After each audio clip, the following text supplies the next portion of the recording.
Diyan sa huling bahagi ng taon, ano naman ang mga nakalatag ninyong proyekto o aktibidad para sa Mahayag Youth?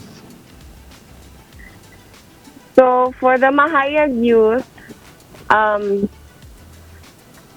I would probably encourage that all the SKs should have educational assistance, not cash assistance though, but like provision of school supplies for modular and online class systems, like provision of band papers, the classes, and provision of headphones or Wi-Fi devices for online classes, as well as awards for students with those who have high or excellent GPAs to boost them in their studies. So awards like school supplies or whatever they need para mas mataas yung grade, ma-maintain yung high grades nila.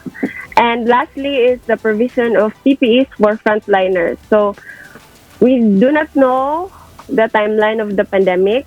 No one knows when it ends. So mahalaga po na mag-allocate ng funds para sa provision of PPEs for frontliners to protect them from the virus while doing their heroic jobs to help reduce the spread of virus.